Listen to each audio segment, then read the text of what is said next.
So ఉమ్మడి కరీంనగర్ జిల్లా రాజకీయాలు మరోసారి రసవత్తరంగా మారాయి. జగిత్యాల కాంగ్రెస్ ఎమ్మెల్యే సంజయ్ కుమార్ ను లక్ష్యంగా చేసుకుని Korutla BRS MLA doctor Kalvakuntla Sanjay తీవ్ర స్థాయిలో ధ్వజమెత్తారు.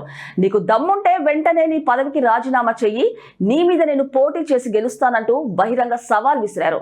ఎమ్మెల్యే సంజయ్ కుమార్ పార్టీ మార్పు అంశంపై స్పందిస్తూ నువ్వు అసలు ఏ పార్టీలో ఉన్నావో నీకే స్పష్టత లేదు, ప్రజలకు ఏం చెబుతావు అని నిలదీశారు.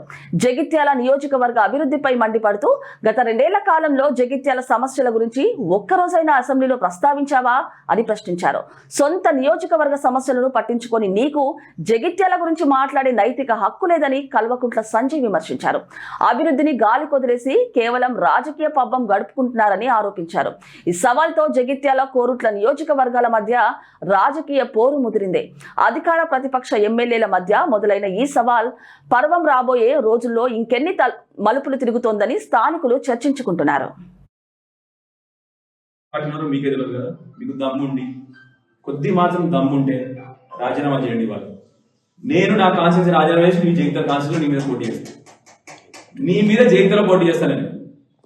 ఎందుకంటే నీ మీద జగిత్యాల ప్రజలు ఇప్పుడు నీ మీద నవ్వుకుంటారు. ఏదో వాళ్ళ చిన్న చిన్న స్వలాభాల కోసం ఏదో బాబా చిన్న చిన్న పనులు చేస్తున్నారు నువ్వు చూస్తా ఉన్నారు, కానీ నేను చూసి ప్రజలు నవ్వుకుంటా ఉన్నారు.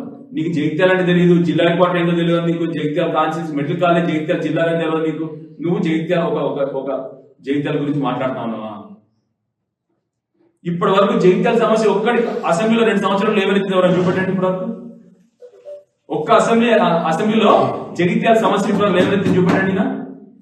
అది చేయడు. ఏ ఎమ్మెల్యే నా ఊరికి ఎందుకు వచ్చిండు, ఆ ఎమ్మెల్యే నా ఊరికి ఎందుకు వచ్చిండు, ఇవ్వా నీ అభద్రతా భావం తెలుసు నాయన. ఎప్పుడు రాము కూడా మెడికల్ కాలేజ్ మా అందరి విద్యార్థులు మా జిల్లా